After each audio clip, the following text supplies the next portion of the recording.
Hello friends, welcome to Sanjeevani Prep, and in today's lecture we are going to do a very important topic that is homeostasis. ठीक है, homeostasis जो है बहुत important topic है हमारा। ये exams में आ जाता है। इसके अंदर दो mechanisms आते हैं, negative and feedback mechanism, that are also so much important. So हम देखते हैं homeostasis। ठीक है, homeostasis क्या होती है? It is the ability of a body to maintain the equilibrium within its internal environment when dealing with the external changing environment. इसने ये बात बोली है कि जो हमारी बॉडी का इंटरनल एनवायरनमेंट होता है, मान लो हम टेम्परेचर ही ले लेते हैं। ठीक है, टेम्परेचर जो होता है हमारी बॉडी का वो कितना होता है? 37 डिग्री होता है। अगर हमारी बॉडी में 37 डिग्री से कम हो जाए तो ये हमारे लिए क्या है? हार्मफुल है। अगर ज़्यादा हो जाए तो ये हार्मफुल है। तो क्या होना चाहिए?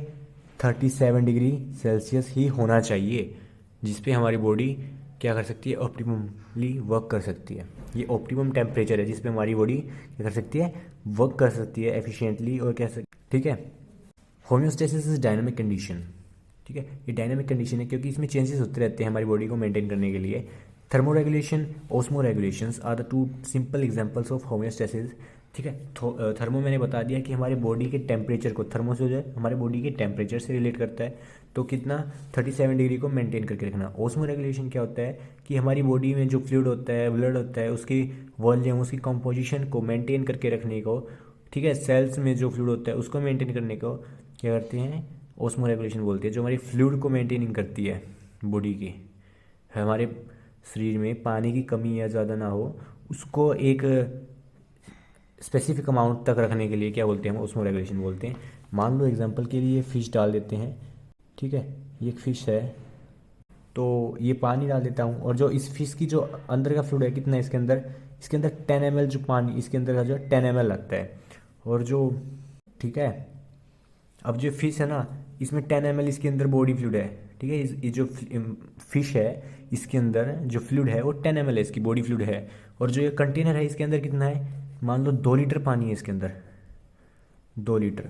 अब ये इस पे बाहर कितना है, ठीक है, वो अंदर इफेक्ट नहीं डालेगा।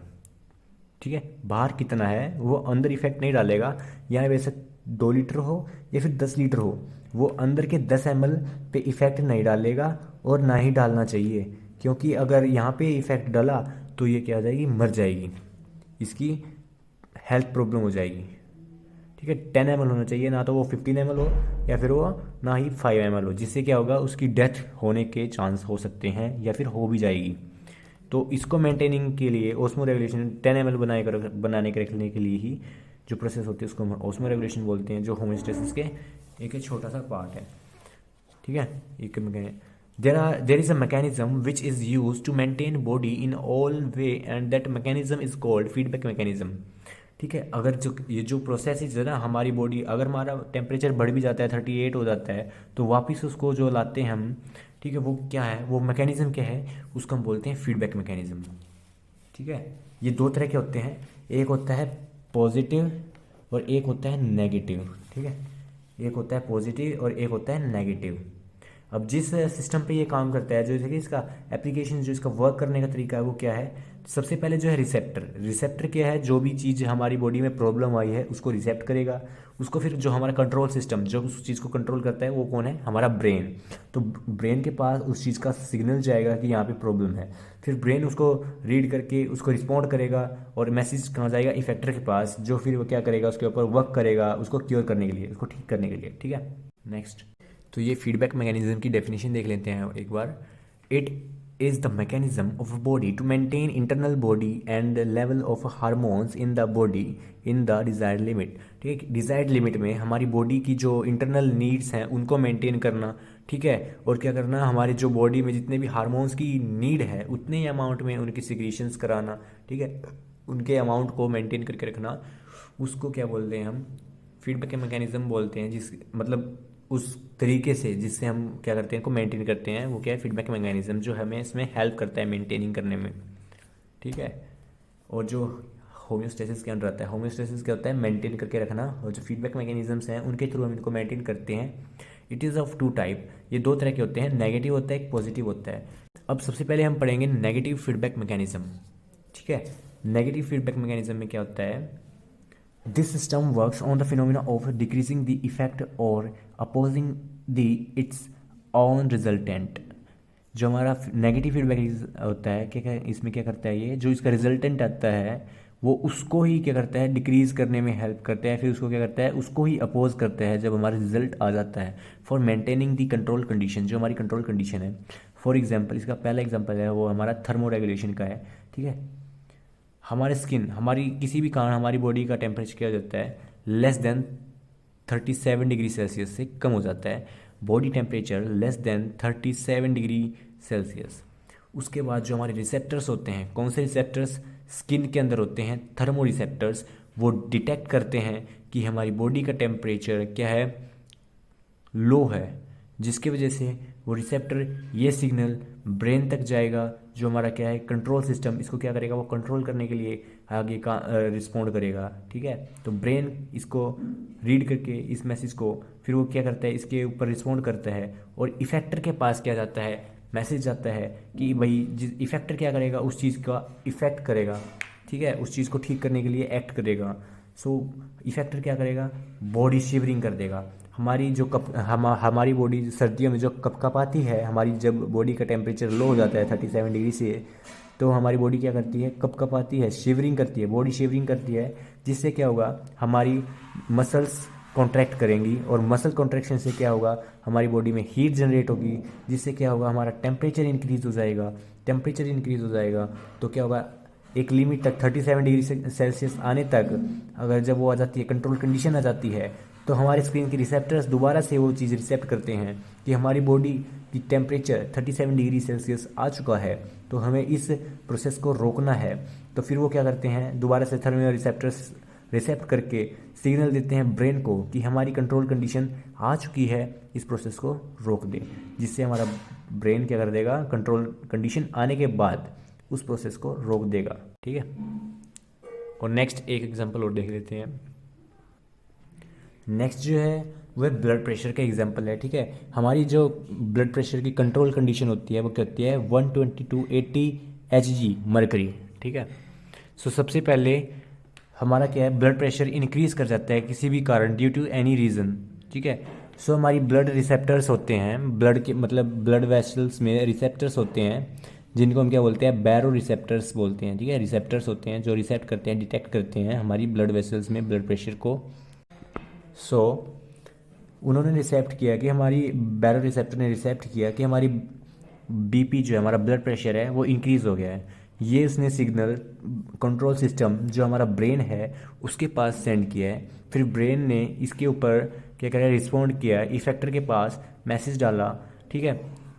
इफेक्टर ने क्या किया, हमारी जो वेसो डायलेशन करती है, वेसो डायलेशन क्या होती है, हमारी जो वेसल्स होती हैं, मान लो ये हमारी वेसल्स थी, ठीक है, उसके अंदर ब्लड फ्लो कर रहा था, ये हमारा ब्लड फ्लो कर रहा है अंदर इसके, ठीक है, ये इतनी इतनी ही है ये ब्लड वेसल। अब इसको वेसल डायलेशन क्या होता है, इसका वाइडनिंग हो जाती है।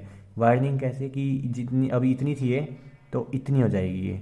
जितना प्रेशर यहाँ पे ज़्यादा प्रेशर था, तो फिर वो क्या होगा, लेसली स्लोली क्या करेगा, स्लोली फ्लो करेगा फिर यहाँ पे थोड़ा, जिससे क्या होगी, हमारी हार्ट रेट डिक्रीज हो जाएगी, क्योंकि ब्लड हार्ट के पास जो ब्लड जाएगा वो स्लो जाएगा, ठीक है। तो कम जाएगा तो वो आराम से ही करेगा, ठीक है। तो क्या होगा, जिसकी जिसकी वजह से हमारी जो हार्ट रेट ज़्यादा थी वो कम हो जाएगी, डिक्रीज हो जाएगी वेसोडाइलेशन की वजह से। वेसोडाइलेशन क्या होती है, वाइडनिंग ऑफ ब्लड वेसल्स, ठीक है। पहले इतनी पतली थी, अभी कितनी होगी है, इतनी होगी है। उसके बाद जो है जिसकी वजह से क्या हो जाता है, हार्ट रेट डिक्रीज हो जाती है, हमारी हार्ट रेट डिक्रीज हो जाती है, और फिर उससे क्या क्या होगा, ब्लड प्रेशर भी डिक्रीज हो जाएगा, और क्या आ जाएगी, हमारी कंट्रोल कंडीशन आ जाएगी। अगर जब कंट्रोल कंडीशन आ जाएगी, ठीक है, क्योंकि ये एक लिमिट है, अगर इसने मतलब 120 तक आ जाती है, 120 से 80 Hg तक जो हमारी कंट्रोल कंडीशन ये आ जाती है, हमारा ब्लड प्रेशर इतना हो जाता है, पर उसके बाद भी हमारी रिएक्शन ये वेसोडाइलेशन होती रहेगी, क्या है, और भी ज़्यादा चौड़ी हो जाएगी ये, ठीक है, इतनी ज़्यादा हो जाती है इसके बाद। तो जिससे क्या होगा, फिर क्या हो जाएगा, हमारा ब्लड प्रेशर लो हो जाएगा, हाई की, ठीक है, हाई की जगह पे क्या हो जाएगा, लो हो जाएगा। सो जहाँ पे कितना हो गया, 120 to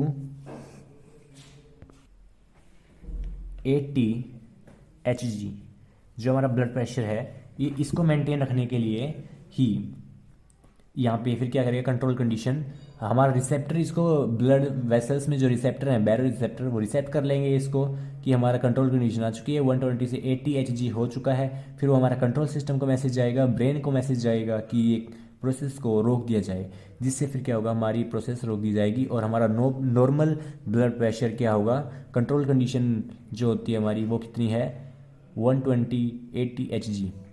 ठीक है, तो इसलिए इस तरीके से ये होती है, क्या होती है हमारी, जब हमारा ब्लड प्रेशर ज़्यादा होता है तो हमारी ब्लड वेसल्स की क्या हो जाती है, वाइडनिंग हो जाती है।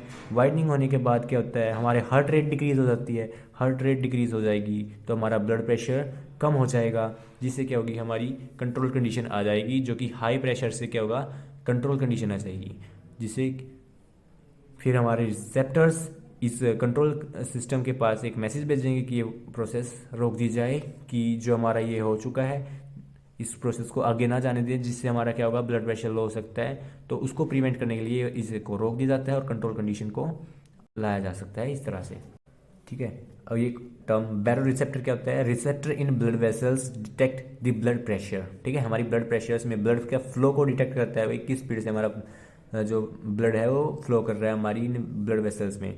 वेसोडाइलेशन क्या होती है, वाइडनिंग ऑफ ब्लड वेसल्स, हमारी जो पतली सी ब्लड वेसल्स होती हैं वो डायलेशन कर लेती हैं, खुल जाती हैं, ठीक है, फैल जाती हैं। ठीक है, वैसो कॉन्ट्रैक्शन क्या होता है, सिकुड़ना, वेसोडाइलेशन क्या होता है, खुलना, फैलना। ठीक है, वॉल्यूम ज़्यादा हो जाएगी ब्लड की, यहाँ पे कम थी तो यहाँ पे ज़्यादा हो जाएगी, जिससे क्या है, ब्लड स्लोली फ्लो करेगा, हार्ट रेट डिक्रीज हो जाएगी, ब्लड प्रेशर डिक्रीज हो जाएगा और कंट्रोल कंडीशन आ जाएगी। ये हमारा नेगेटिव फीडबैक था। हम पॉजिटिव फीडबैक देखते हैं एक बार। नेक्स्ट जो सेकंड वन है वो है क्या है, पॉजिटिव फीडबैक मैकेनिज्म। ठीक है, positive feedback mechanism is a process in which the resultant of an action cause more of that action to occur in a feedback loop.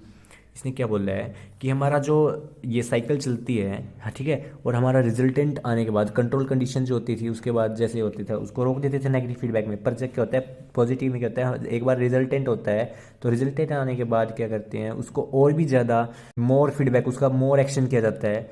ठीक है, मोर एक्शन किया जाता है उसका, cause more action of that to occur in a feedback loop. ठीक है, उसको और ज़्यादा बढ़ावा दिया जाता है। There is no restriction like a negative feedback. इसको जैसे नेगेटिव फीडबैक में एक कंट्रोल कंडीशन आने के बाद प्रोसेस को रोक दिया जाता है, इसमें नहीं रोका जाता है। अगर थोड़ा सा भी रिस्पॉन्स आता है उसको क्या कर देते हैं, और भी बढ़ा देते हैं, जिससे क्या है, इसका एक एग्जाम्पल बताते हैं, वो है लेबर पेन और क्या है, चाइल्ड बर्थ। ठीक है, labour pain and child birth.